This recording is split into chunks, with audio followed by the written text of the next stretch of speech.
Hello and welcome to Original Soundchat, where video game music is a work of art. On each episode, it's our goal to help you learn about two soundtracks from the world of games, as well as the people, stories, and critical tracks behind them.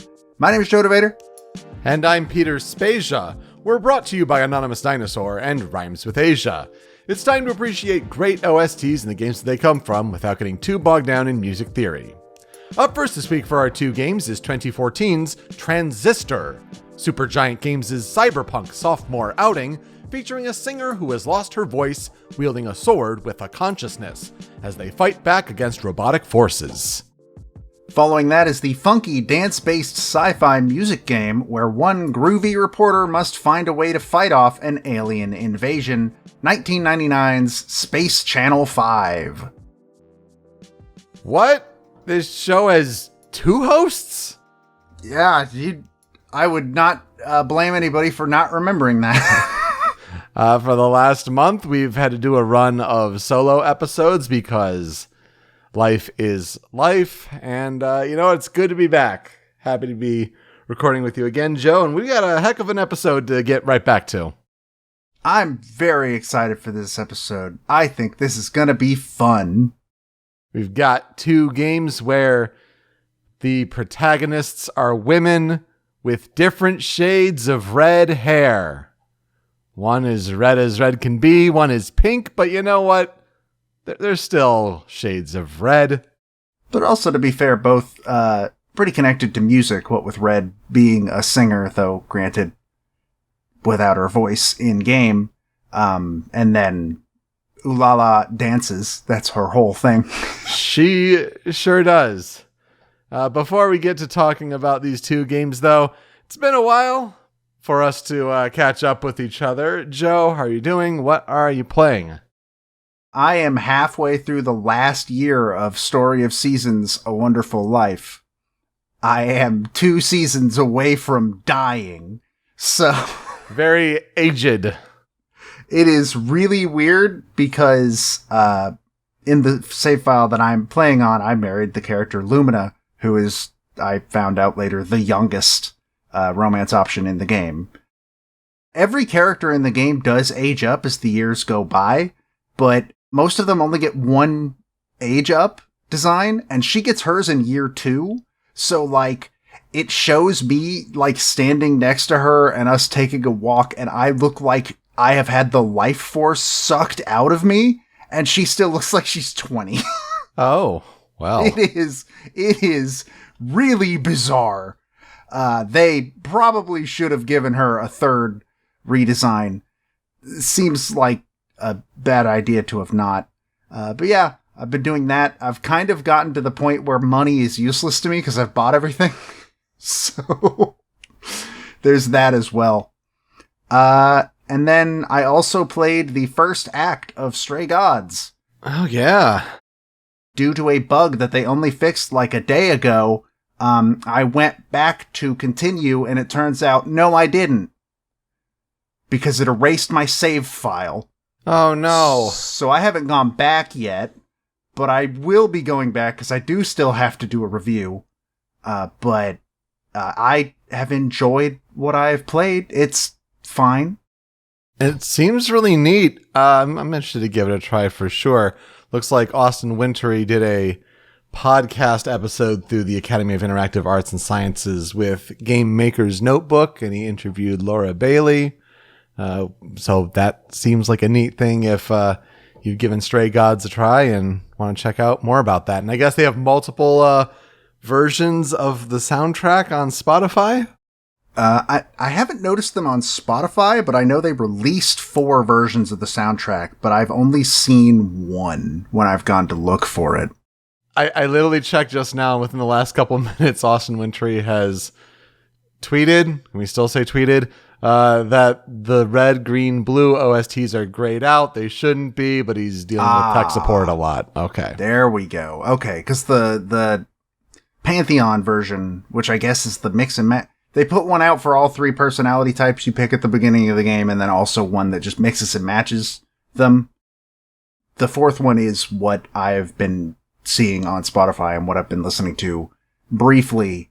Only one song has really stuck out to me in a way of like, oh, I want to give this song a shout out. 'Cause it is a musical and the music is good. But it is a musical. So yeah. That makes sense. I've been able to put some time into Street Fighter 6, like maybe about 6 hours or so into the World Tour campaign. Gets me to about level 20 or so, but that's only just a dent in the whole thing. It's like maybe chapter 6, and I think there's like 15 chapters or something like that. Maybe one of the best single player modes in a fighting game ever.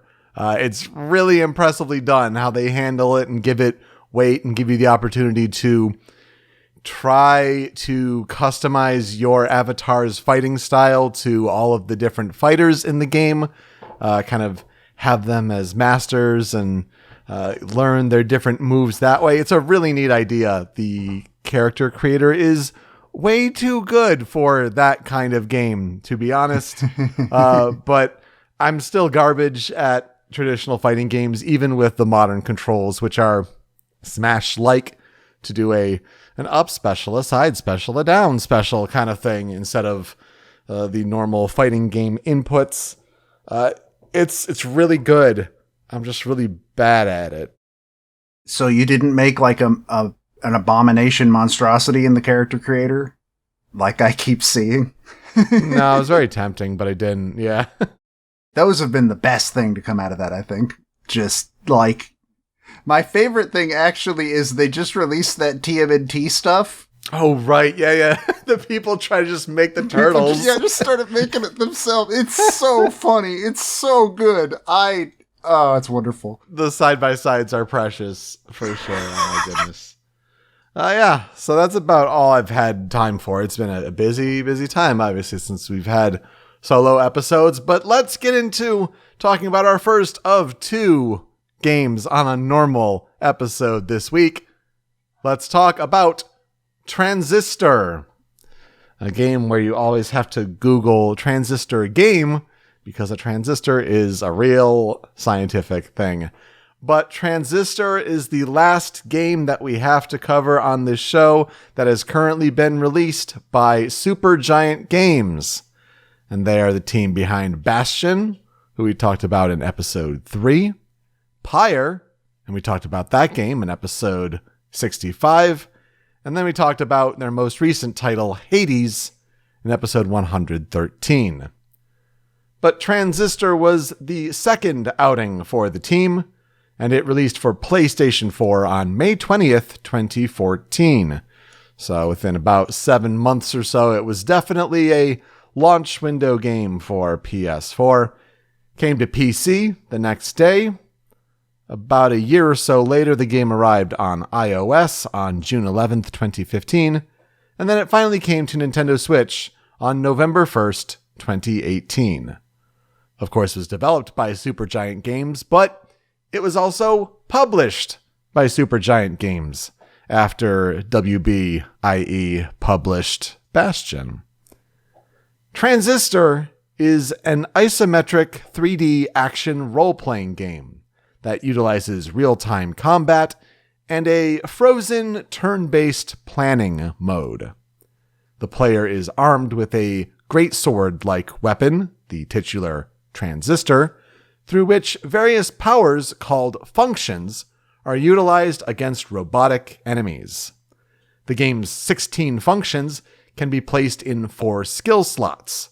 They can also be used to augment an existing function, or they can be equipped in a passive skill slot for a persistent effect during battle. And all of this makes for quite the variety in how you choose to build out your skills. The player can also collect and activate limiters, which serve as optional debuffs during combat, but in turn, increase your experience that you gain. Both functions and limiters reveal minor parts of the story if they are used for long enough. And what is that story for Transistor? Well, Red, who is a famous singer in a city called Cloudbank, she is attacked by the Process, a robotic force commanded by a group called the Camerata. During the clash, she is transported all the way across Cloud Bank and comes into possession of the mysterious Transistor, the greatsword-like weapon she was to be assassinated with.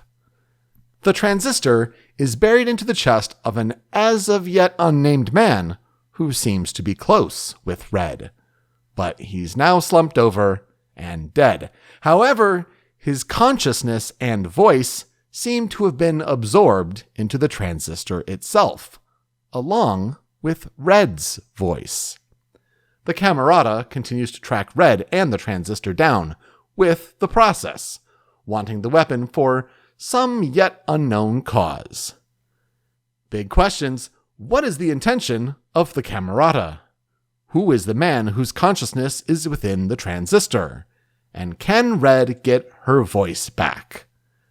Joe, here's where I'll ask you, what are our experiences with Transistor? Transistor is actually probably the Supergiant game I remember the least about, because I played it when it came out, and I have not played it since. Not out of like I didn't like it, but just out of I just haven't gotten around to replaying it. I think the only Supergiant game I have replayed is Bastion, and the only reason I remember Pyre and Hades more than Transistor is because I played those more recently. But I remember it being very good. I remember having a great time. Honestly, I want to get Matt to try it on stream or something, because he played Bastion and he didn't really, the gameplay didn't really grab him, which is fair, I think. But I think he might like Transistor a lot better. If he likes Mass Effect, that seems like it might check out a little bit more, yeah. With the pausing and planning your attacks. Mm-hmm. So, I had Transistor purchased and installed for quite a while on my PlayStation 4, because it was a new game on the platform. It was one of those things where I'm not playing anything else on my PS4 besides I played Assassin's Creed 4 Black Flag at launch. I also had Contrast, though I think that was through PlayStation Plus, and I never touched Contrast. Transistor made for an amazing PlayStation 4 theme. Oh, that was a good early PS4 theme. But I never played the game. And then it came out on PS Plus a little while later. So if you've had the subscription service for a while, you may have Transistor in your PS Plus library. So give that a check. But it was at that point where I had not even played Bastion yet. So eventually I did play Bastion and really did enjoy that. I think it's a game I probably would like, though it's one where I like the soundtrack a lot. And I think it'd be interesting to really hear it fully in context with the game. But I mean, it's more Darren Korb and Ashley Barrett goodness, and you can't say no to that. When it comes to the development of Transistor, the team at Supergiant Games began working on Transistor full-time in September 2012, though early concepts were already being developed during the fall of 2011, around the time the studio wrapped up on their first game, Bastion. Transistor was created by a team of 12 people, up from 7 on Bastion, and it was apparently the longest pre-production the studio had, at least when we talked to composer Darren Korb on our interview episode of Original Soundchat. It was, gave that another listen to, and it was something that he noted particularly. Yeah, that was a while ago, damn. Yeah, it was still when Hades was in early access. That tells you it's quite a while. The studio decided early on that the game would feature a science fiction love story in a cyberpunk setting. In designing the city of Cloudbank, which eventually evolved into a romanticized, anachronistic, quasi-futuristic city, end quote, art director Gen Z took inspiration from Art Nouveau artists such as Gustav Klimt and Alphonse Mucha, whose work was characterized by elongated natural patterns and liberal use of the color gold. Through the gameplay of Transistor, Supergiant sought to capture the drama and suspense of turn-based strategy games within an action RPG setting. They wanted to create a system which, according to studio director Amir Rao, would discourage players from forming early or rigid attachments to particular abilities, and encourage experimentation. Magic the Gathering was a key early influence on the game's combat system, which was eventually simplified to a deck, so to speak, of 16 functions. Fallout, Fallout 2, and Final Fantasy Tactics also informed the design of the game's strategy aspect. When the game released, it reviewed well, with a Metacritic average of 83 on PS4 and PC. The iOS port got a 93 Metacritic, and it has an 86 on Switch. The game's visuals, soundtrack, and combat flexibility were praised by reviewers. The storytelling had mixed reception, with some critics liking how the narrative relies on drip-fed subtlety, but others thought it was too repetitive, isolating, and frustratingly vague. It sold pretty well, though. Transistor sold over 1 million copies across all platforms by December 2015. As far as awards go, it was nominated for Best Independent Game and Best Score/Soundtrack at the Game Awards. It was nominated for Performer in 2015, that would be Logan Cunningham, and that was at the BAFTAs. And it was also nominated for Outstanding Achievement in Original Music Composition at the DICE Awards, but it won the DICE Sprite Award. And it also won Excellence in Musical Score at the South by Southwest Gaming Awards, while it was nominated for 3 other awards. So if it won for anything, it's that soundtrack, which is a really good one. The legacy of Transistor, no sequel, nothing like that. But of course, Supergiant would go on to develop Pyre, which released in 2017, and then Hades, which released in the version 1.0 version in 2020. Their next game is the studio's first sequel, and that would be Hades 2. It's currently in development, with more information on early access to supposedly be conveyed sometime in 2023. Man, I can't wait. Supergiant does not miss. I just want to know what the story is of this one. I don't understand. Right? Like, I think if you look up the mythology, like, this is Zagreus' sister, I think. And so, like, maybe Hades is, like, trapped by Kronos. I think Kronos is going to be, like, a big antagonistic force, if I remember watching the trailer correctly. It should be really neat. Looking forward to it. The musician that we'll talk about this week, because we're getting on our last Supergiant game, and like what we've talked about Darren Korb, we've talked about Ashley Barrett, we even talked about Daisuke Kurosawa, who was a guitarist on Hades for the final Hades form. What are we going to talk about? Who are we going to talk about for a Supergiant game? You've heard me throw about the name Hans DeKline a little bit as far as who am I talking about next week, and then it gets bumped for solo episodes and things like that. It is finally time to talk about Hans DeKline. Hans DeKline is a mastering engineer who is based in Los Angeles. And as far as what a mastering engineer does, quote, "The goal is to enhance the overall sound, tweak aspects of the mix, like levels and tone, and ensure everything's just right. The engineer often applies techniques like equalization and dynamic range compression to optimize the result." Basically, he's a second set of ears to put a final polish on the mix when you're putting it to a final publishing point, like an original soundtrack or a digital release of such. Mastering is one of the things that I learned in my college courses, actually. So it's hard. It's hard. It takes some good skill, and Hans DeKline seems to be a really valuable source for many artists these days. So Hans DeKline started experimenting with 4-track machines as a teenager, and then he secured a record deal to make music after graduating with a graphic arts degree from the University of Arizona. After 4 years of touring and making music, which segued into mixing and producing, he started mastering tracks at home for friends who found pro studios too expensive. He says, quote, "Nobody fawned over my work as a producer or mixer, but when recording engineers heard my mastering work, they loved it, and it made sense to shift gears." He used to run a mastering studio called Sound Bites Dog, which was a reference to a lyric he wrote as the frontman of his indie band Maypole, but then he changed it to the more straightforward Hans DeKline Mastering. And he offers state-of-the-art, affordable mastering done now exclusively via the internet, even though he's based out of LA.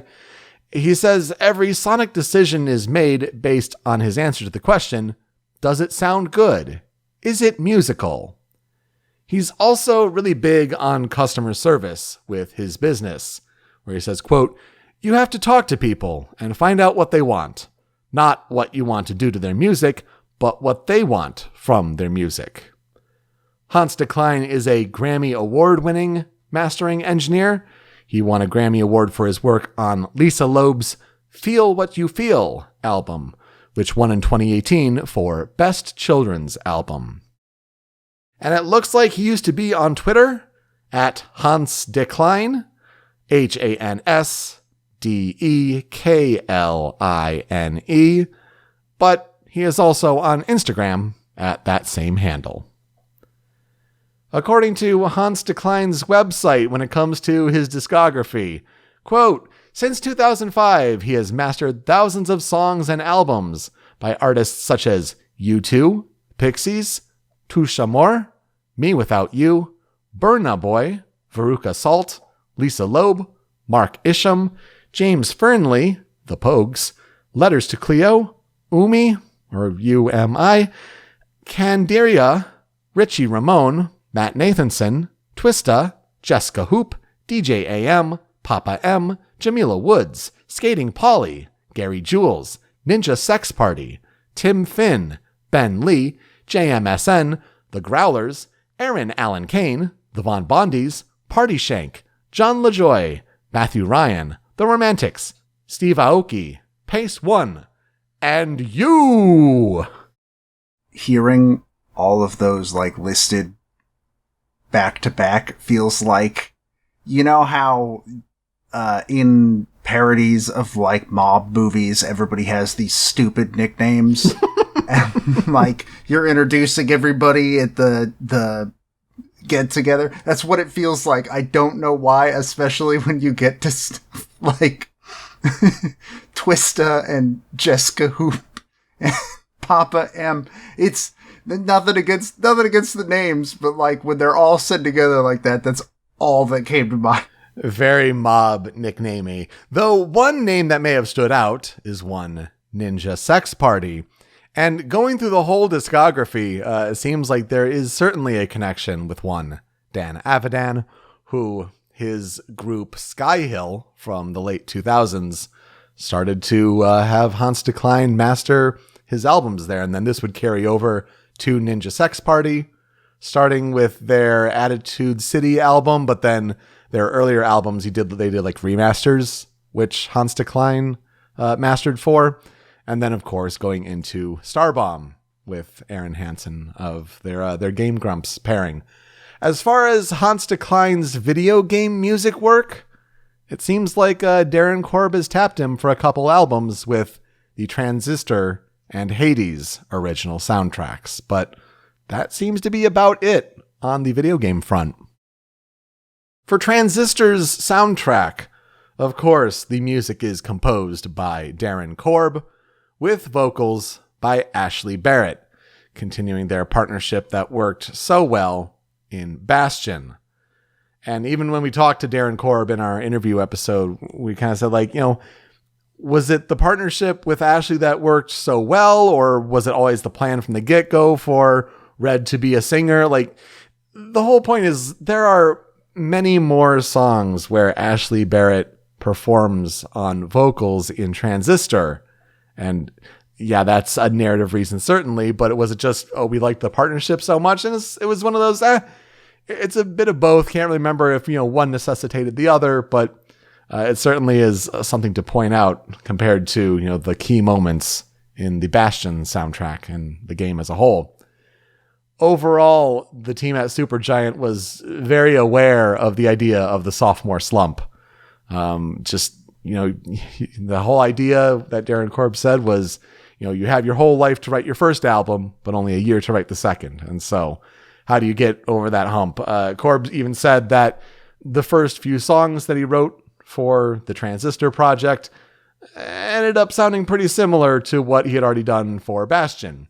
So certainly challenging to find something new for a whole different kind of game and theming overall for Transistor, but it was still refreshing for Darren Korb, he said, to spread his creative wings. The musical style of the soundtrack has been described by Korb as, quote, old world electronic post-rock. To fit that genre of music, the instruments used include electric guitars, harps, accordions, mandolins, electric piano, and synth pads. Additionally, when you go into that paused turn-based sort of menu, or also when you just pause the game overall, an EQ filter is overlaid over the music to kind of give it a distant, blurred, in the background kind of sound. Maybe Red will have a layer where she's just kind of humming over things as she thinks out her next moves. It's a very clever use to keep the soundtrack really dynamic there. And then in order to commemorate Transistor's release on Apple TV in 2015, a new bonus track, written and produced by Darren Korb, called She Shines, was added to the soundtrack. And of course, Ashley Barrett returned to provide the vocals. It would not make it to our list of critical tracks. It's still a good song nonetheless, but when it comes to the 5 critical tracks for Transistor, I feel like we have to start with one of the first songs you hear, and that would be the track that opens the soundtrack. This is Old Friends.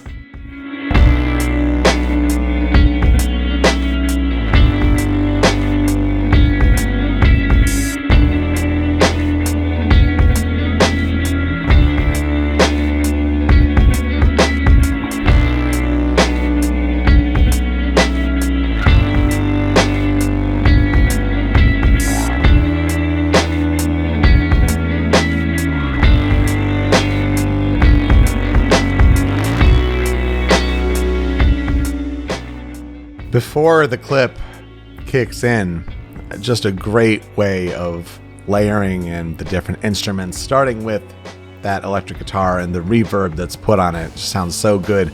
The synth pad that comes in, the drums sound so tight. It's a really great combination. And for the opening sequence to the game, kind of puts you like in those dire straits that Red finds herself in. I don't know if it's really the most memorable song overall from the game, but to me, this stood out especially because this was the track that I believe was included on that PlayStation 4 theme. So there were many months where I would turn on my PlayStation 4 and I'd be greeted to this song. And it's a good one to vibe to and sets the tone musically right away. Immediately upon hearing this, you can hear how the soundtrack is going to differ from Bastion's, because it has a completely different feel to it. Mm-hmm. I think the percussion is the part that stands out to me the most. Just this really heavy drum for a lot of it, and then you have the snare. It works really well. Yeah, it's almost like a kit that I feel like could be used in some like hip-hop backing tracks, something like that. It just has that kind of weight to it. Like it's not a tight sound, but especially, some of the bass kicks later on, especially as it picks up in intensity in other tracks. It's such a good drum sample used. We continue with number 2 on the Critical 5 for Transistor, and this track is called The Spine.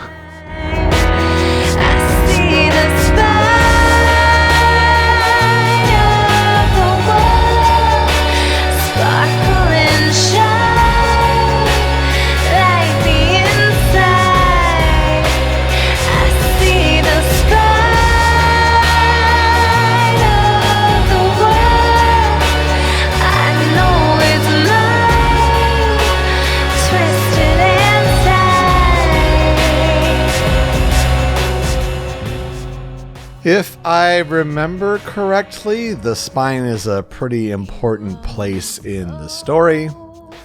This track plays in the battle against Young Lady 2.0. So it's not one of the big boss encounters, but it's a notable encounter for sure, especially because of the presence of Ashley Barrett's voice. And I hope you're used to hearing her voice on the rest of the critical tracks here, because Transistor's vocal tracks are really the shining examples musically, I think, on this soundtrack. I think, according to YouTube comments, people said that this plays after you figure out you had lost a beautiful singing voice. And so this is Ashley Barrett, or Red, starting to flex those pipes a little bit.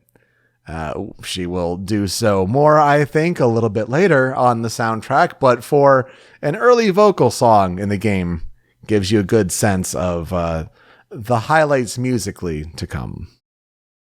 I also think that this has my favorite line and lyrics of any song in any Supergiant game, which is, "You always glow walking on coals," which is possibly, I don't know why that line stands out to me, but I think that line is so damn good. Yeah, this song it's not my favorite of the vocal pieces, but it is definitely way high up there. It might be tied for second, honestly. We will get to my favorite later. You might find it surprising. But yeah, The Spine is a fantastic piece. Yeah, it just gets your ear early on, for sure. A really interesting vocal track is here at number 3 on the Critical 5, and this one is called In Circles. Flying in circles, just trying to land. I see you hurting, I do what I can, but I won't save you.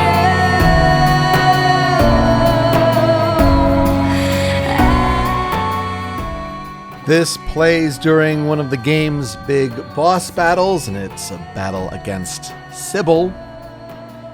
Really interesting right from the beginning of the piece. You kind of hear it in the clip, but it's more prominent at the very beginning of the piece, where the drum kit that's used in some of the other tracks kind of goes away, and it's a shallower, more MIDI constrained, and just a seemingly simpler kit. But it's an interesting effect that it puts on this song for sure. And it kind of creates this uneasy or rocking pattern, but that is also because of the time signature. It's a song where, if you pay attention and notice, it is 5/4 in the verses and 6/4 in the chorus. So in the verse, you get a 1, 2, 3, 1, 2, 1, 2, 3, 1, 2, versus a 1, 2, 3, 1, 2, 3, 1, 2. It's really interesting to hear the shift. But then also, again, Ashley Barrett's vocal performance is amazing. While I think Bastion really shined for presenting the harmony between Barrett and Corb's voices, Barrett's talent really shines here with the long phrases, especially in the chorus. Just very powerful, and something that fans really noted like that as a favorite part of the song, especially during such a tense boss encounter. If I remember correctly, Sybil is like a rival singer who did not get along with Red. The vague memories I have is like the process sort of like takes people and can like turn them into stuff, essentially. I did not remember that this played during that fight, which is one of the 2 fights I remember. This is my favorite of the vocal songs. This is my favorite song in the game.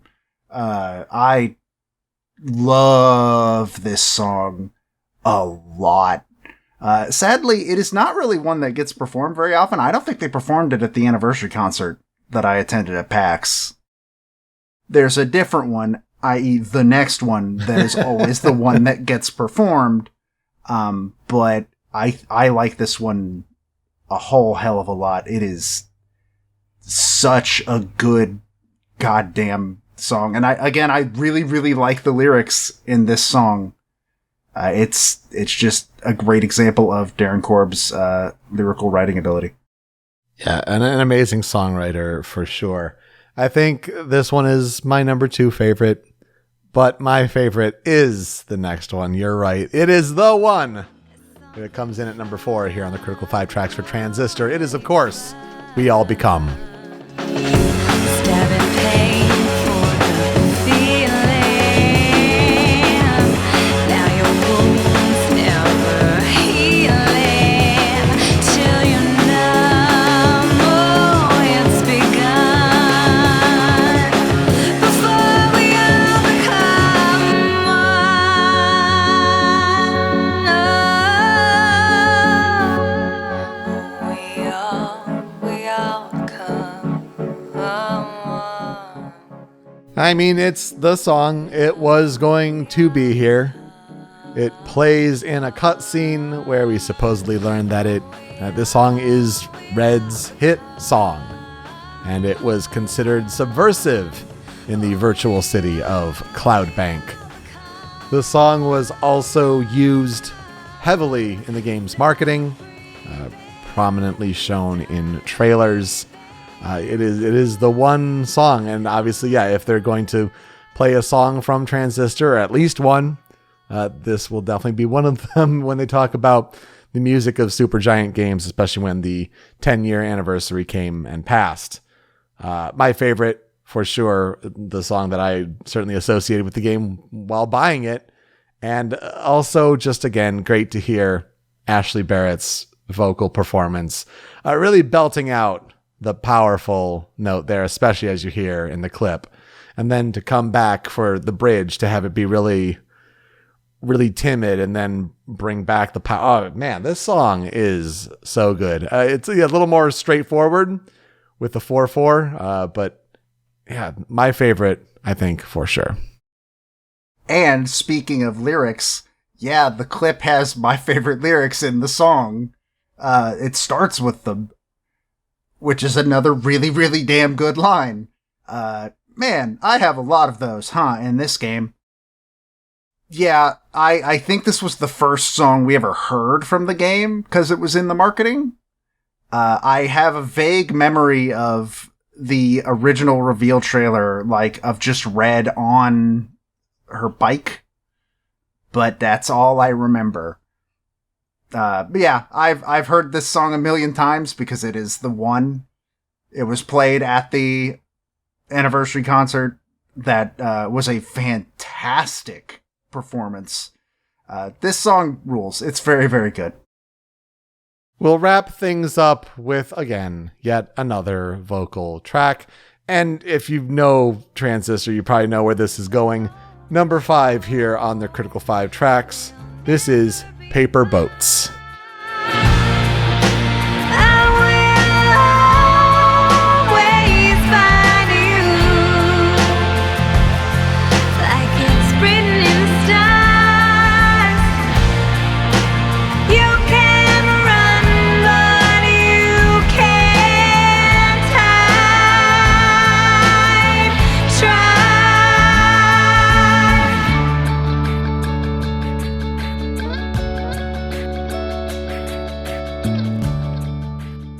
They had to do it to him.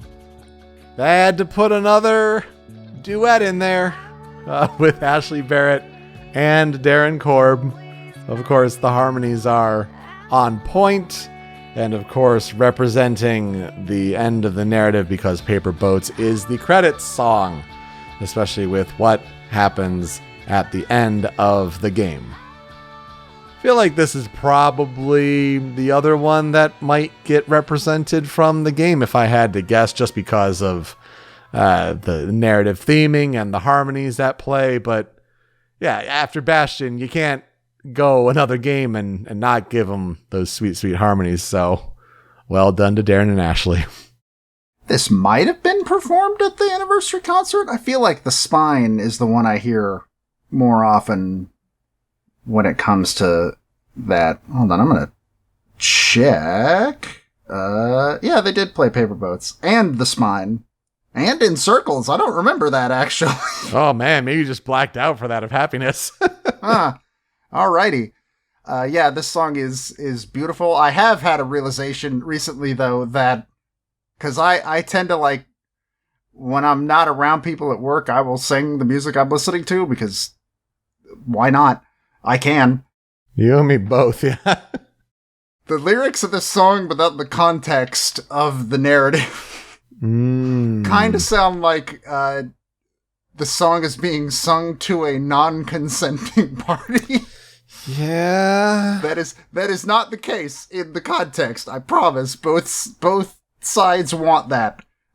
It's a very, very good song. I don't think I have like a favorite lyric out of this one. I think the closest I have is the river always finds the sea, so helplessly like you find me. But I think this might be one of the first ones where almost every vocal song I've been like, yeah, I have a favorite lyric to point out. Mm-hmm. I mean, it's just that kind of prominent examples from Supergiant Games that would continue going forward. And God, it's going to be so good to hear what they all work on with Hades 2. I cannot wait. When it comes to tracks on the cutting room floor, we each have 2. Had to get your take in, Joe, as well with Supergiant Games, so hit me with your couple tracks. The first one is actually a non-vocal song that I had forgotten about and remember really, really, really liking when I first gave this soundtrack a listen. This is Forecast.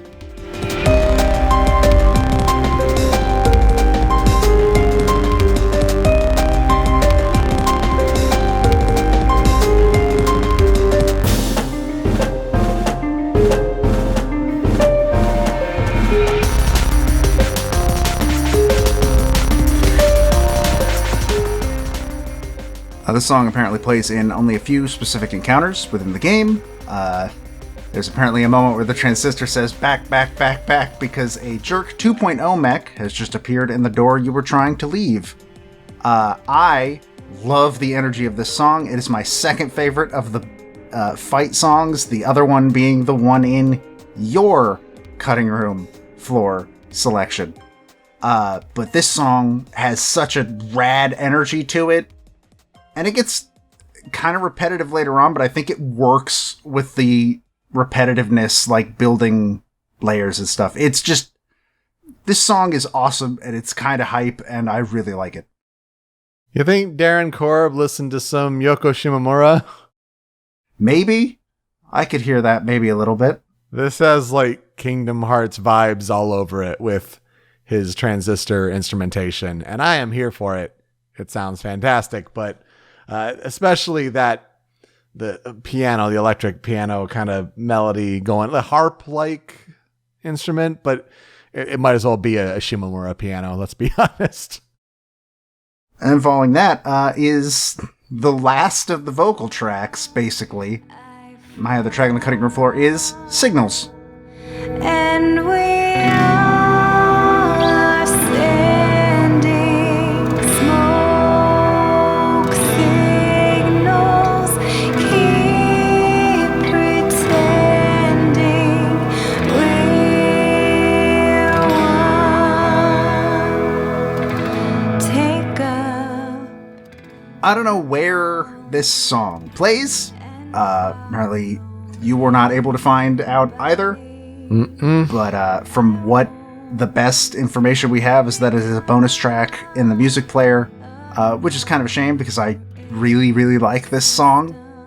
Even though the beginning kind of, I don't know, the beginning makes an impact, the very first lines of the song, but the whole thing just sort of has this feeling of falling into a hopeless sort of situation.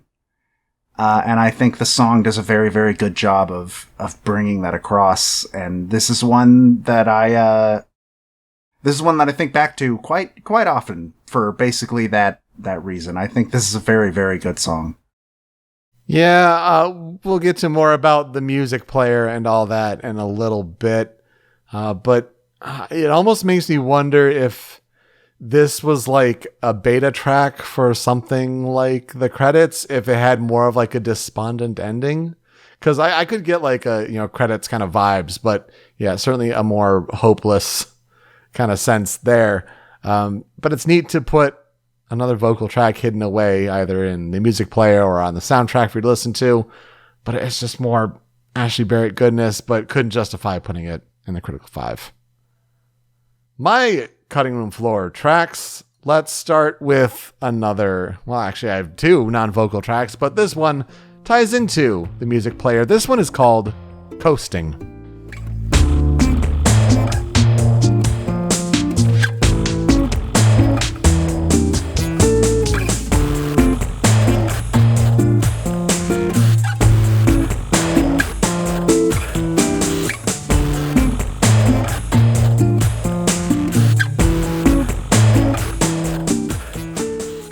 What a chill, swanky vibe this one is. Boy, oh boy. A lot of comparisons that people in the YouTube comments make to other songs.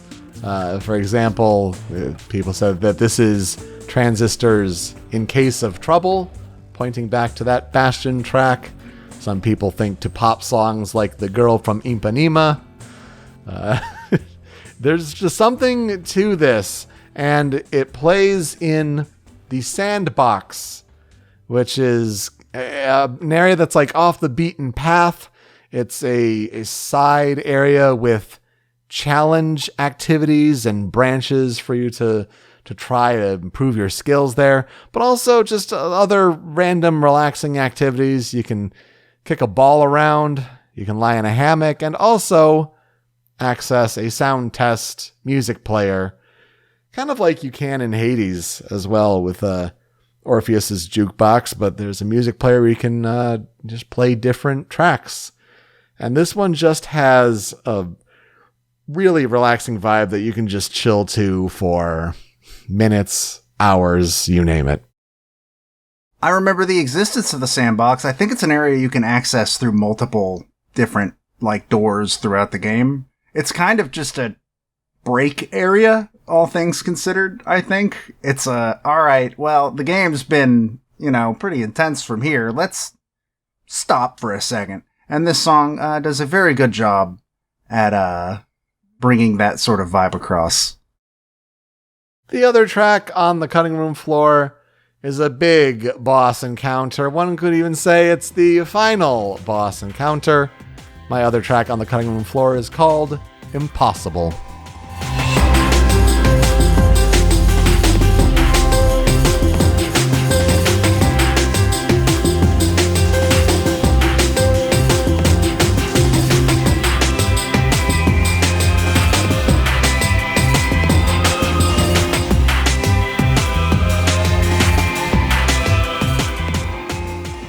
Pretty neat twist. Looks like a challenging final boss for sure, but there's something upbeat and difficult about the piece all at the same time. Some really neat bass stuff going on, even just past the clip here, but a really nice sounding final boss. Not any of the big dramatic stakes that you might expect for its place in the narrative and the music and the soundtrack, but kind of bringing a lot of elements throughout the game all together for big stakes, but also very personal stakes. Transistor has one of the coolest damn final bosses I've ever fought in my life. It is such a good fight, and if anybody listening has not played the game, I'm not going to tell you why, because it is such a cool moment of, oh no. It is a rad boss fight. And this song is a big part of why it is so cool. Just in general, this is the best battle song in the game. Bar none. 100%. And, even with Hades, Supergiant still has not topped this final boss. This final boss rules. It's so good. Definitely some vibes that are similar to that Forecast battle track. So it kind of carries that, but then ups it more. You know what? This probably could have gone into the Critical 5, but I would not know which vocal track to cut, to be honest. And with that, what will I never forget about Transistor? It will be the PS4 theme. I do need to play it at some point now that I have like doubly ways of making sure I own it on PlayStation 4 and, you know, going forward. But yeah, I just love Supergiant's work and love all the music that we've just been playing for you. To hear it in context, especially dynamically with the turn pausing sort of EQ put over it, just be so good. Darren Corbin, Ashley Barrett forever. Please keep making music for this developer as long as you can. Thank you. More just games in general. I mean, yeah. Amir Rao, Greg Kasavin, Gen Z, everybody at Supergiant cannot wait for Hades 2. All right. Well, to transition to our next game, let's talk about a fan cover, a fan remix, whether it's on YouTube, OC Remix. You know, we could have anyone do a number of covers of tracks like We All Become, but we've mentioned it a couple times. There was that 10th anniversary orchestration and concert with Supergiant Games where Austin Wintory helped with the arrangement and did some of the conducting. And you know what? I had to look up that take on We All Become that you were witness to, and it was so good. I'm like, you know what? I'm sorry. It has to go here. That'll be our transition into the next game. So please enjoy that. We'll be right back.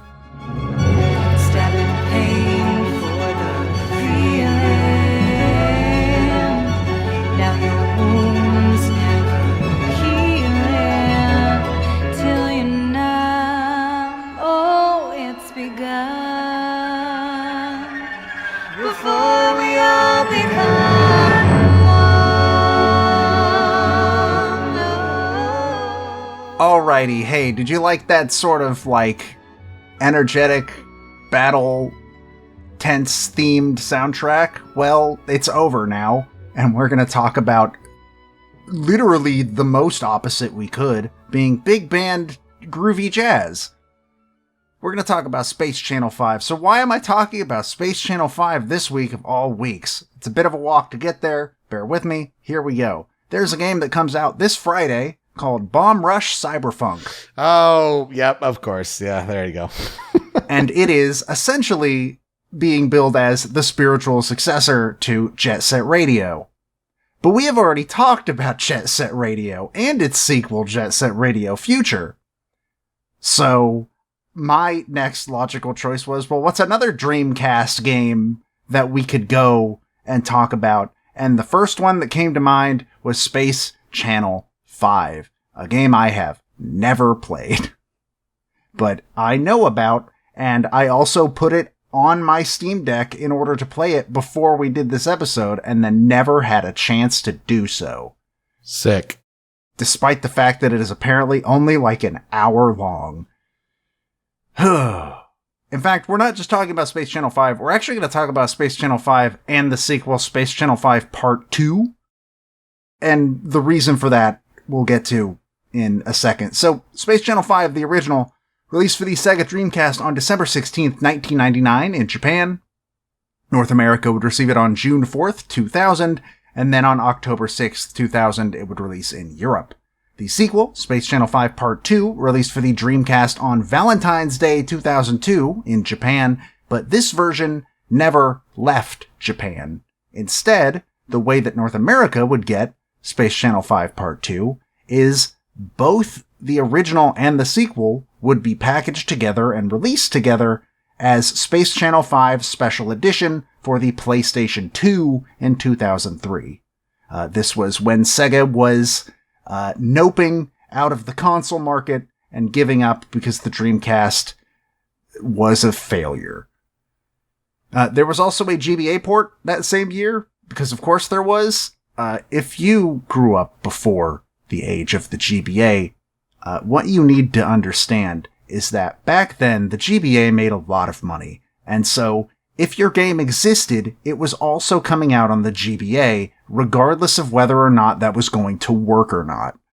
And also, Game Boy Advance had all of the shovelware. Yep. It was a hell of an era. You'll be surprised to know that the GBA Space Channel 5 did not review very well.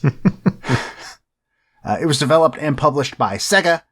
And in Space Channel 5, players take on the role of Ulala, a reporter working for the titular news network Space Channel 5, one of many competing networks in the 1960s sci-fi themed future world that she lives in. And when I say 1960s sci-fi, I mean 1960s sci-fi.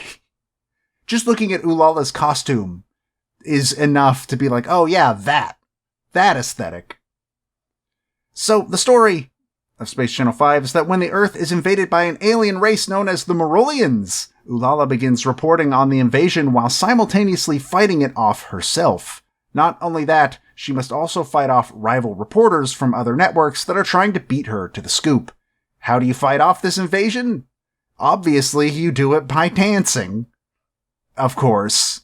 The Morolians are forcing their hostages to dance, and Ulala must counter their moves with her own in order to stop them. I don't think it's ever explained why this stops them, at least not in the bits of the long play I watched a bit of, but it does, and we'll leave it at that. I mean, why does Parappa's rapping do anything? It's the same logic, I suppose. He makes them believe. Gameplay in Space Channel 5 is split into two types. There's dancing and combat. Essentially, though, as far as I could tell, both of them play very similarly.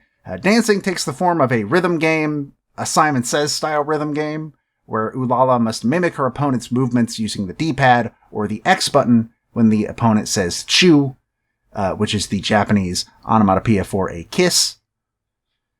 In combat gameplay, though, it's again very similar, but enemies appear in front of Ulala and she has to mimic the inputs that they say, again, directions or chew, in order to shoot enemies in the correct order before they shoot her. And in both modes, Ulala not only has health, which she loses if the player messes up, but there is also a ratings number the player must get above a minimum number to pass the stage. And if Ulala loses all of her health or ratings drop to 0, it's game over. Oh, so it's literally they saw Parappa and let's make Parappa a cool. It is yes. Very similar to Parappa, yes. Very similar. Okay, I was joking before, but I didn't realize how on point that actually was. So the questions of Space Channel 5 are, can Ulala get the scoop and stop the Morolian invasion? What's the mysterious origin of the invasion itself? And do you have the moves to keep your ratings at the top of the charts? So here's where I'll ask, Peter, what are your experiences with Space Channel 5? Nothing. Clearly, if I didn't know, I knew it was a rhythm game, but I didn't know like how on point it was to let's copy Sony and their work. I knew Ulala, I knew what she looked like, and she'd be brought into future Sega-related spin-off things, and that it was a rhythm game. No, it's just very weird, but that's about it. No experience with the music, so I'm very excited to get to talk about that today. I have also never played it. I had never seen gameplay of this game until looking up a long play literally yesterday. Because again, I had hoped to play it myself and then just never managed to get around to it.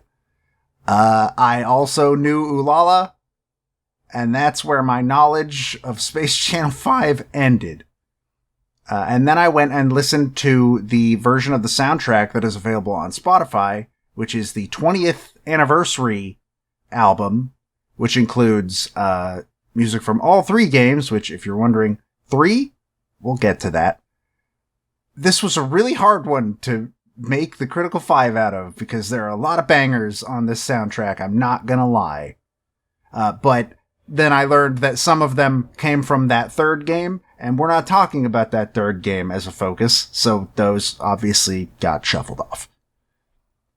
But still, looking into the creation of Space Channel 5 led to some real weird things to know. So Space Channel 5's creation began when Sega higher-ups approached Tetsuya Mizuguchi, whom we have talked about before, and asked him to create a more casual game that was aimed at a female audience. A demographic he had absolutely no knowledge of, considering that at the time he was a 32-year-old man. So he did what he had to do. He went and he talked to female gamers about what kind of games they played, and found that while in his experience, male gamers tended to gravitate towards games with rankings and scores and stuff like that, women just tended to trend towards like straight puzzle games with a solution where you're not exactly competing, you're just trying to solve. And from here, this is from the Wikipedia article. It does not have a transition between these two things. It just says he decided that he wanted to make a game that would appeal both to video game fans as well as lovers of music, because Tetsuya Mizuguchi really, really likes music. The original concept for the game was conceived and pitched in 1993, but full production on it did not begin until 1998. And then you'll remember, that the game came out in 1999, so that's a hell of a turnaround. The team started out small, around 10 people, largely from members of the dev teams behind Sonic and the Panzer Dragoon series. Eventually, though, it more than doubled to about 27 members by the project's end. The first renditions of the game were described by Mizuguchi as very cool, but not so fun. Gameplay involved simply pressing a button in time with music while a video played in the background, and what inspired the eventual gameplay we know today was Stomp. That Stomp. That Stomp. You know what? I'm gonna wonder if like any Gen Zs listening, do you know what Stomp is? Does Stomp still do things? Are they still a show? Or is that just a millennial and older thing? They were a theater troupe that did music with like, how would you describe it? A lot of drums and like obviously stomping. Audience participation. And it was like with brooms and barrels and stuff like that. But yeah, audience participation specifically was the part that inspired Mizuguchi, because he was inspired by a segment of a Stomp show where the audience was encouraged to copy a clapping pattern from the performer on stage, with the pattern getting more complex as it went on. The Morolians were apparently named after artist Mayumi Moro, who I believe is a Sega artist, though I don't know if she worked on the game or not. I couldn't find the credits, essentially. But her last name was apparently one that was used very often around the office, and Wikipedia makes sure to mention that she finds her name's use in the game to be funny, because that is a worry I would personally have, naming my goofy alien villains after somebody I worked with. And one of the weirdest things I learned, Chew isn't there because of the cute onomatopoeia. It's there because originally the word was supposed to be shoot, but actors could not say it in a single syllable with the timing that was required. Oh my gosh. So it eventually ended up turning into chew instead, which us English speakers might find that a little weird because shoot, that's one syllable. But like in Japanese, it'd be shuto. Shuto, yeah. Mm-hmm. So that makes sense. Other inspirations for the game include the art of Russian painter Vasily Kandinsky and the music of the 50s and 60s, obviously, as one might guess from looking at the aesthetic, as well as 80s music videos, specifically the ones of Peter Gabriel and Michael Jackson. Fun fact, Michael Jackson even appears as a cameo in the first Space Channel 5, and then his character was given a bigger role in Part 2. That's right. He plays the character Space Michael, where he voices himself both in Japanese and English, though both of the versions are in English. He did not speak Japanese, unfortunately. And the way this came about is that apparently Jackson was shown an early version of the game during one of his visits to Sega, because he was a big Sonic fan and he really liked Sega, and he visited Sega very often. We talked about that briefly when we talked about Sonic 3. And he loved what he saw so much that he is actually the one who asked them to let him be in the game. Yeah, you don't say no to Michael Jackson at that point. Well, actually, Mizuguchi was originally going to say no. Oh. Because the project's deadline was 1 month away. Oh, well, okay, yeah. So he was going to say no because they just did not have time. But the rest of the team was so down with the idea of putting Michael Jackson in the game that they ended up convincing Mizuguchi to let them do it. And what they ended up doing was they replaced an NPC with a model that was based on him and added some of his dance moves. And from there, he was just sort of a side character that you could see in the game. And Mizuguchi kind of expected this wouldn't be enough. Jackson wouldn't really like it. He'd disapprove, and he was proven wrong. Jackson approved, loved it, and also because he knew he was adding pressure to the workload the team was already under and the time crunch that they were in, offered to also provide his own voice lines for free. I love that so much. So that is, I liked that story a lot. So in the first prototype version of Space Channel 5, the main character was actually a man. It wouldn't be until later, a later prototype, that an early version of the character that would become Ulala would appear. And even then, though, the retro sci-fi aesthetic was something that was present in the game's concept from the start. From day one. They already knew they were going to do that, and they stuck with it.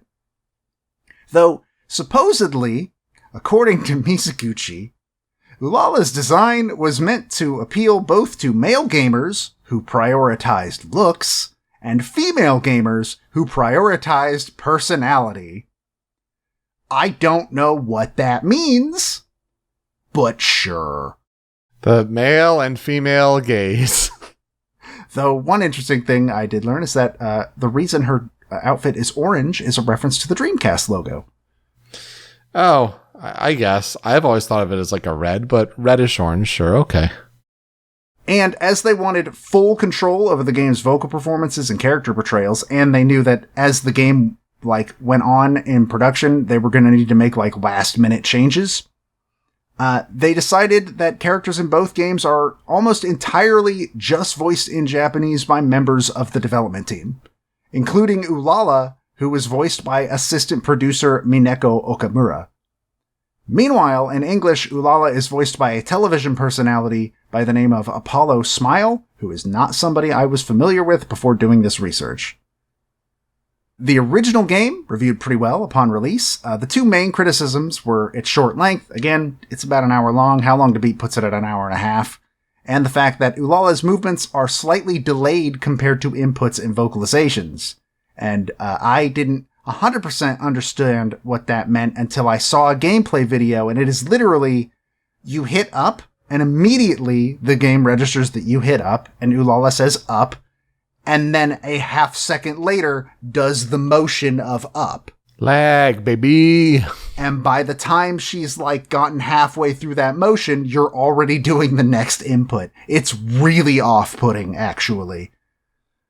Part 2 similarly reviewed pretty well, though not quite as well as its predecessor.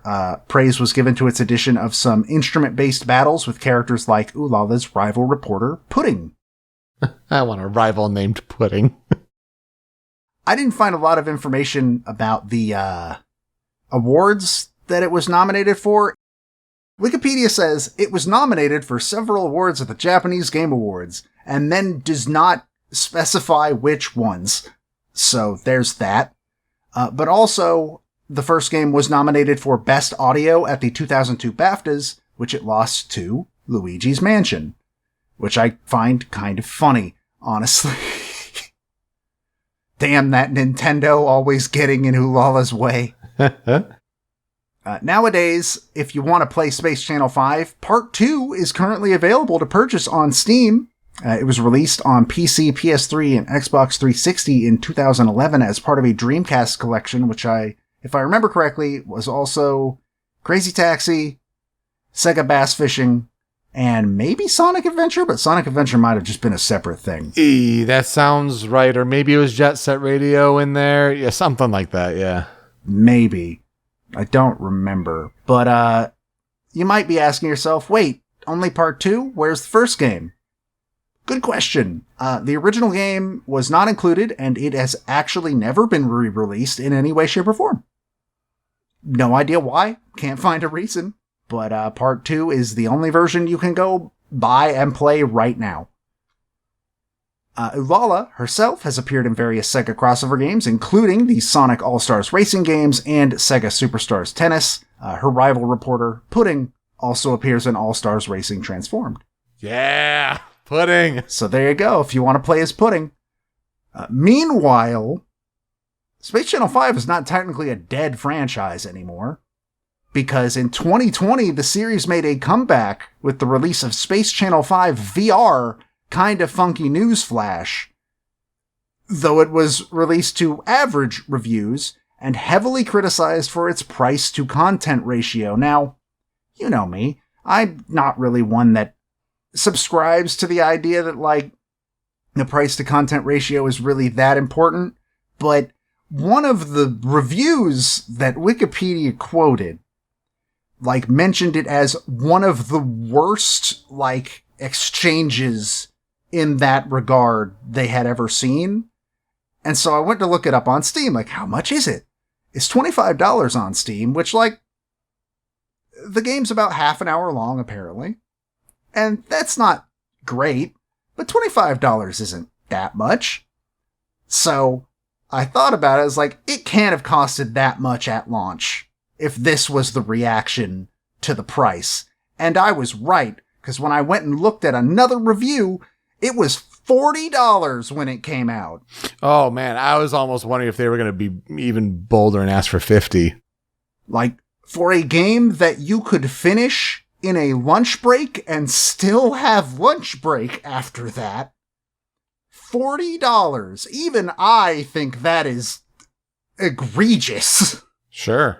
Yeah. So yeah, it has since been lowered, but it also apparently just in general is a fine game, but it's also very tiring. Apparently, it's very exercisey. I remember seeing that being announced, and it was very like, really? Okay. It could also be said, though, that part of Space Channel 5's legacy is the fact that it seems to have put Mizuguchi on the road to becoming one of the most prolific music game designers in the entire industry. From here, his very next game would be Rez. Yeah, geez. He would do Space Channel 5 Part 2, and then he would go on to make games like Lumines, Meteos, Tetris Effect, which we have talked about on this show, and more. But Space Channel 5 was the first. It was the first music game he ever made, with him previously being known more for his work on arcade racing games at Sega. So, who are we going to talk about for Space Channel 5? Well, we're going to talk about Mariko Nanba. Oh, hey. There are 4 people involved in the Space Channel 5 franchise, and she is the only one we have not talked about yet. So, we'll get to that in a minute, but Mariko Nanba was born June 28th, 1971 in Chiba Prefecture, Japan. Her interest in music began at age 4, where she started piano lessons at the same time. She attended the Tokyo Conservatoire Shobi, which is just a Tokyo College of Music. And she sent a demo tape to Sega in 1994, which ended up getting her hired into the company's sound department. A quote from the Sega fan wiki that I found, which must be from a, interview, but I could not find the source, says, quote, Nanba enjoys drinking coffee and beer and eating soba. One of her favorite hobbies is having a nice dinner, and then includes a quote from her, to enjoy delicious foods. Her favorite musician is Burt Bacharach, and some favorite games include Mother 2, aka Earthbound, Kowloon's Gate, Azel Panzer Dragoon RPG, and Space Channel 5. And in terms of her discography and the stuff she worked on when she was at Sega, Azel, Panzer Dragoon RPG, Space Channel 5 Part 2, she did not work on the first game. Billy Hatcher and the Giant Egg, but she is most well known for her work on Sonic games, including Sonic Heroes, Shadow the Hedgehog, Sonic 06, Sonic Rush Adventure, Sonic Unleashed, and Sonic Colors. She also did 2 games I only know exist because of my roommate, Feel the Magic XYXX and The Rub Rabbits. The less you know about those, the better. Don't worry about it. Yep. And she was also one of the composers on Rhythm Thief and The Emperor's Treasure.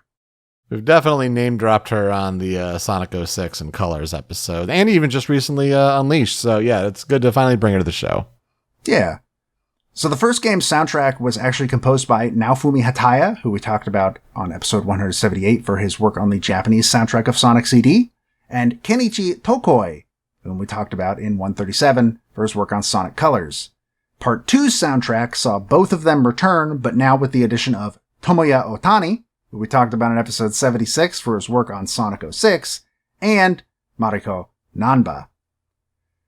While the official soundtrack release that we'll be referencing for this, and I don't know if you'll actually hear anything except for in the one vocal song I have in the Critical 5, almost all of it is in Japanese, except for one song, which is in English in every version of the game. But the soundtrack was actually fully dubbed in English for the Western release. So, that's interesting. Much like the game's visual aesthetic, though, obviously 50s and 60s big band jazz is the main musical inspiration for much of the soundtrack, but later stages do begin to add techno and electronic to the mix to lean in a bit more into the sci-fi setting. The official soundtrack release for the first game, I don't know why I find this interesting. Normally I wouldn't put this information in the show, but this is baffling to me. It was apparently published by Marvelous Entertainment? Oh. The Story of Seasons company? So that's interesting. I didn't know they did music publishing, but I guess they do or did? I don't know. Anyways, let's jump into the Critical 5 and listen to some groovy tunes. Every time I say the word groovy, I age 300 years. And the first track we're going to talk about almost didn't make it on the Critical 5 until I did a bit more research into the game. This is Mexican Flyer.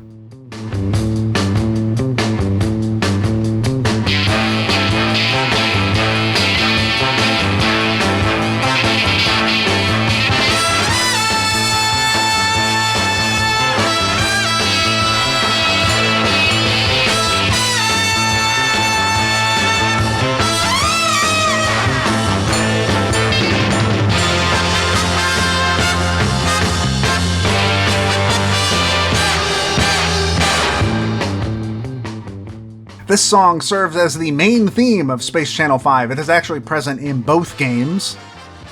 But, weirdly enough, interestingly enough, it is not actually a song that was originally written for Space Channel 5. It was instead a piece written by British composer Ken Woodman in 1966. Mizuguchi himself actually approached Woodman, who was apparently very surprised that somebody wanted to use his obscure song that he composed 30 years ago, and for a video game of all things, but he gave them his blessing to do so, but then there was the issue of getting the rights to the song, which was apparently very difficult because it had literally not been used in any other media since it had been released in 1966. So I imagine they had to figure out who owned it. That's hilarious because, yeah, it sounds very of the era, and it sounds like not a track you'd normally hear for a video game. And that story lines up precisely why. Supposedly, though, this song kind of like influenced the path that the soundtrack in general would go down. I don't know. I wanted to find how Mizuguchi even knew this song existed. Right. Like, do you start like looking up albums at the time and maybe ones that you may be able to talk to the guy and get? There's got to be some archive and record searching there. Wow. Or like, were you already a fan of it or something? Like, approaching the guy personally, like that's a lot. And imagine getting that request too, like half a world away. You want that? Okay, I And guess. for a what? Like I cannot imagine that was like not a really like surreal conversation to have. Critical track number 2 though is a song that was written for the first game. This is Spaceship Strut.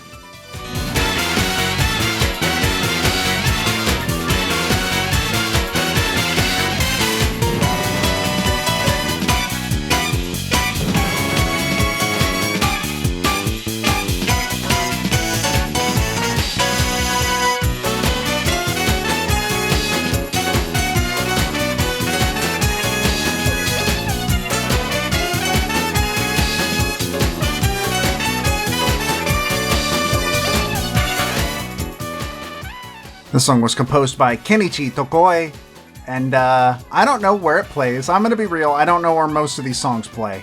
I did not manage to watch a long play of Part 2, which is where the next 3 songs come from, and I did not see the level this plays in. I think it might play in the first, like near the end, but I'm not 100% on that.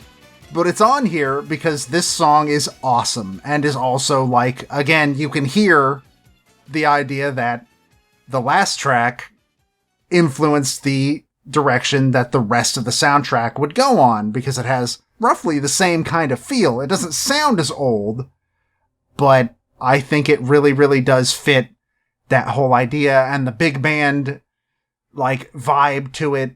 And I don't know, this song really, really stood out to me when I did a listen through of the soundtrack, and it's the one from the first game that kind of stood out to me the most, honestly.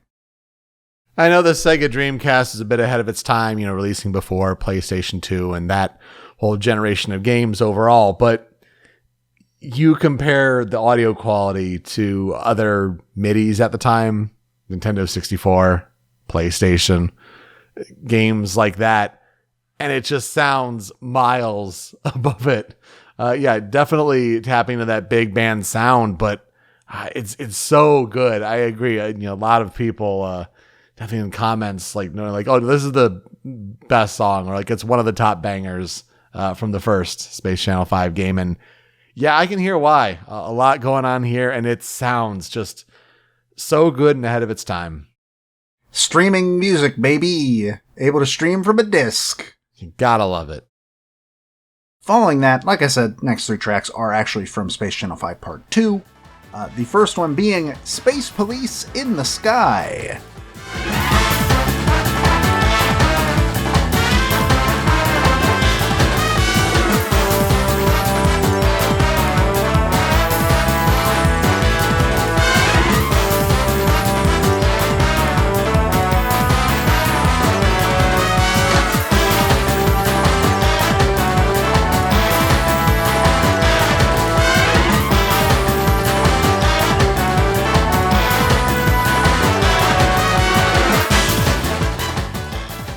This song was composed, again, by Kenichi Tokoi. I'm going to say that a lot because I just happen to pick a lot of his music, I guess.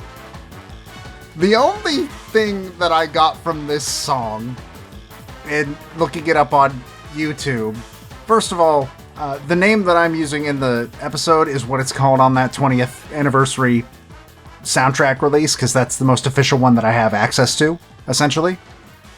But, YouTube calls this one Report 3 Pursuers in the Sky, which I assume is what the level is called. But all I know is that the comments mention something about having bombs dropped on you, which seems a little much, but for the Space Police to be doing. But oh my god, I really, really love this song a lot. It's got the same feel as Spaceship Strut, but now it's like it's a chase theme, and it has the perfect vibe for a chase theme. I love this song. I love its vibe. I love its energy. Again, this is just one of the ones that stood out the most when I did a listen through of that 20th anniversary soundtrack. Oh, it sounds like ACAB applies in space too. So, there's that. it's really interesting to hear this kind of music and think about who's worked on it. And it's like, oh, well, no wonder it sounds like it could be a Sonic song, because it's a bunch of composers who would go on to work on Sonic games. And I think that's just always fascinating to draw, point A to point B comparisons. I agree, actually. And I think, I read somewhere that a good chunk of the team was also just directly taken off from Sonic Team. So that would also explain a lot of it as well. So yeah, you could hear that DNA in it for sure. There are vocal tracks in this game, though. In these games, I guess I should say. And one of the ones that for some reason just really, really stood out to me is critical track number 4. This is Pine's theme song. 私はパイン完全無敵のスペースポリス悪さをするやつあるのが役目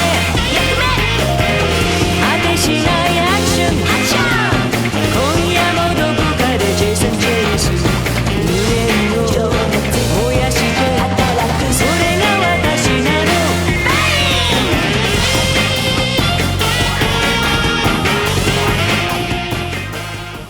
Again, composed by Kenichi Tokoi, this time lyrics by Takumi Yoshinaga and vocals by Yoshiko Sakakibara, although on the album she is literally credited as Pine. It's one of those. One of those, yeah. The song is not by the vocalist, it's by the character they're playing. Mm-hmm. But she kills it. I adore her voice in this song. It's so good. From what I understand, Pine is like one of the leaders of the Space Police, I think. Something about Texas. I don't know. This song's just really good. I really like this song. I assume there are direct head-to-head rival battles in part 2 based on what I read, and I'm going to assume this is one of them. And by far it's the one that stood out in terms of the vocal pieces that weren't like a credits song, so had to put it here. Just love the little Pine! Yeah. Right in there. Why do I get One Piece anime vibes? I mean, she looks a lot like Nico Robin. Oh, that's probably why. Yeah, if you look up a picture of her, she looks a lot like the first appearance that Nico Robin has when she is initially introduced. Damn you, Oda-sensei. Which she might actually legitimately just be based on. I don't know if Nico existed at that point. Oh, God, I don't know. It's really weird that I know a manga where I can't tell you if a character that has been a big part of that manga as long as I've known existed 20 years ago. I had the crushing realization recently that One Piece has been going for a majority of my life. Nico Robin appeared in chapter 114 of One Piece, which first published in Shueisha's Weekly Shonen Jump on November 22nd, 1999. So for part 2, that would be just barely. There is a possibility that Pine is based on the appearance of Nico Robin. There you go. If she was in the first game, obviously that's impossible. But since part 2 came out in 2003, that's plenty of time to be inspired by One Piece. For critical track number 5, this song just absolutely sticks out to me and also reminds me of a different game series, and I'm sure you'll have the same thought. This is My Happiness. Second with the radio, you know I have something to tell you.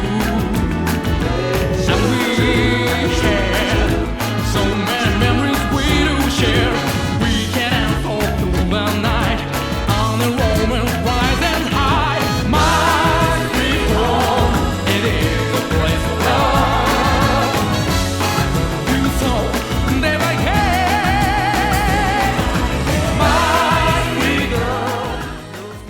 Oh, yeah. Oh, yeah. Katamari, baby. Hell yeah, Katamari. This is a Katamari as hell song, even though I think this game might predate Katamari Damacy, or at the very least would have released very close to the original Katamari Damacy. This song was composed by Naofumi Hataya, lyrics by Tomoko Sasaki, vocals by Danny Ishio. This is the credits theme for part 2, which apparently Mizuguchi had asked Hataya to write a, quote, low-key theme about happiness. And so you get this really jazzy, joyful, happy song about happiness. And it is infectiously catchy. It is really, really fun. I love this song. And again, it reminds me of Katamari, which really helps. Yeah, this is great, and it's a perfect way to end a Critical 5. I just want to shout out that YouTube sample here of the different tracks, at least for part 2, shows the model for Space Michael. Sure does. And it does not disappoint. It is 2003 3D model of Michael Jackson. Skin tone and all. I don't know. I'm just listening to the chorus again of "This Is My Happiness." This song is so fun. I love this song a lot. I'm so glad I got to discover it looking into this game. Overall, I was kind of afraid to cover this game because of A, like, the amount of bangers I heard, but also B, it's a music game. The music's gonna be good, and I've never touched it. So I don't know why it was kind of intimidating to me, but I am so glad I covered this game. Because some of the music I heard, especially This Is My Happiness, just absolutely fantastic. And that includes 2 tracks on the cutting room floor. The first of which, I figured I might as well, if I'm going to talk about This Is My Happiness, I should talk about this one as well. This is Palapaya.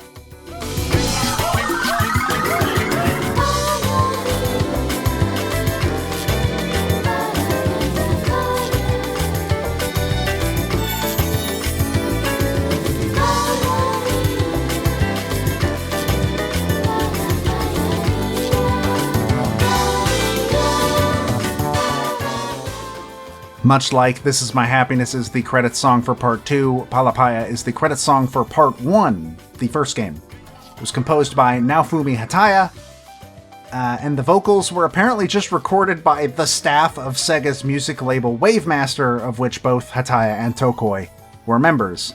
It's not as good as This Is My Happiness at all, but it still has this nice, happy vibe to it, but just I don't know, man. This Is My Happiness is so much better. But I might as well give this one a shout out. I feel like if it's also the other credits song, might as well. Sure, I agree. Not as good, but also more accurate to the setting that they're trying to channel for the first game with the 50s and 60s. So there is something to be said about that. Though crowdsourcing vocals, that is always something. Especially when they're not. I guess if they're part of the music label, they would be at least musically inclined, I would assume. Roughly? That's an awfully bold risk, though. They sound like they sing just fine, honestly. I don't know how much processing is on that voice, but you know.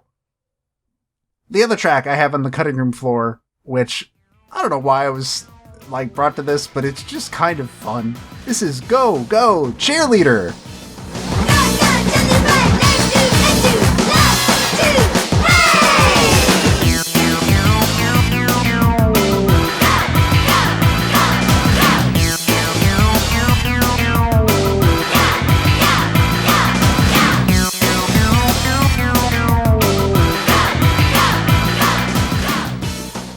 This is from Part 2, and was again composed by Kenichi Tokoi. I don't know exactly where this plays, but its positioning compared to another song or another audio drama that mentions pudding makes me think it might have something to do with pudding?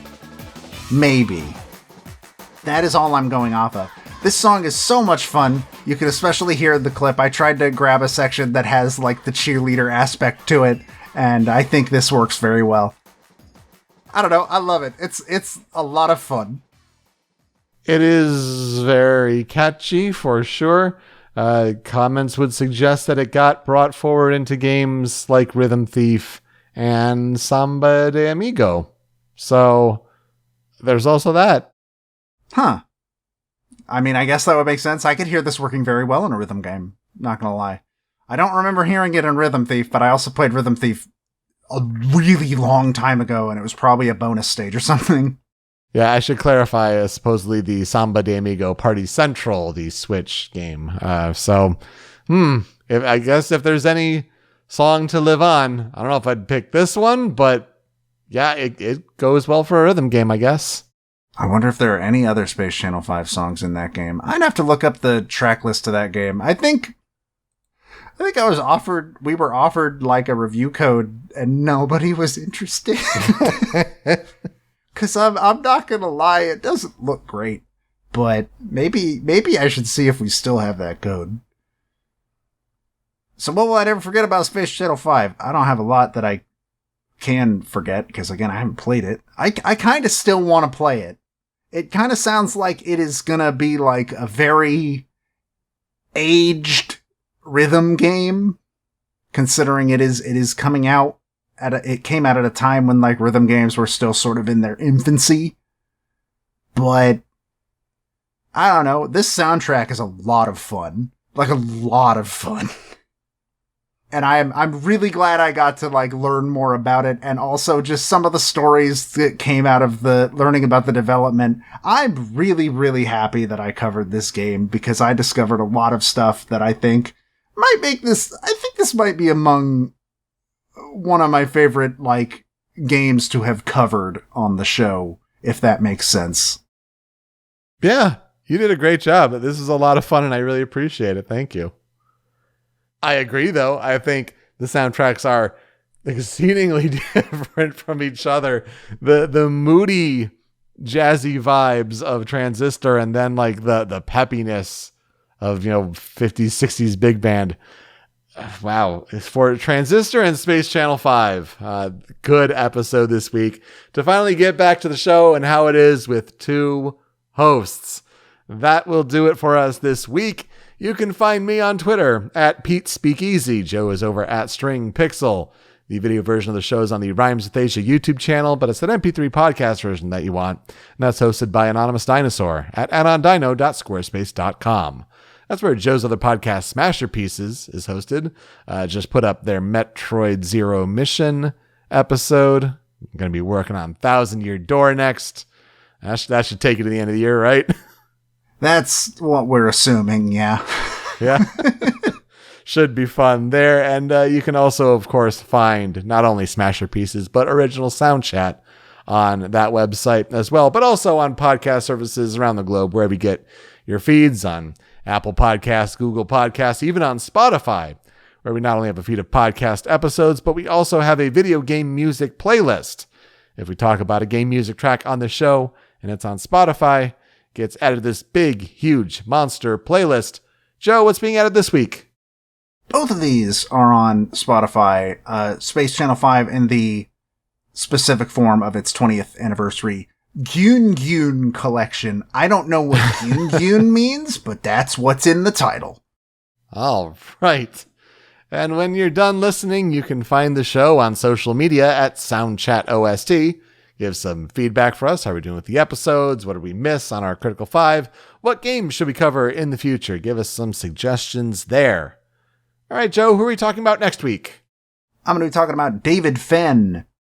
And I should have talked about this game this week, but had to shuffle some things around. So next week, I'll try to talk about Daniela Sandara. All right, Joe, let's play us out.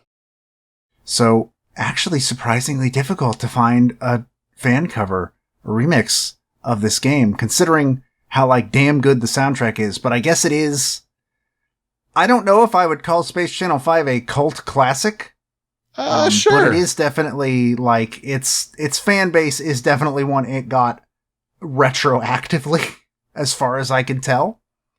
Because it was a Dreamcast game and like 7 people owned a Dreamcast.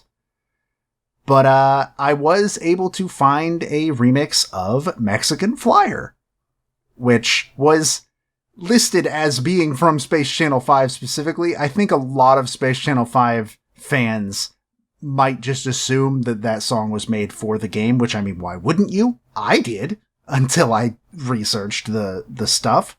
So if you look up Mexican Flyer, you're going to mostly find Space Channel 5 stuff on YouTube. But this is the Future Funk remix by YouTuber Fresh Apple Slices, and I think they did a very good job with it, so enjoy that. Thank you so much for listening this week on Original Soundchat. We'll see you next time. Take care.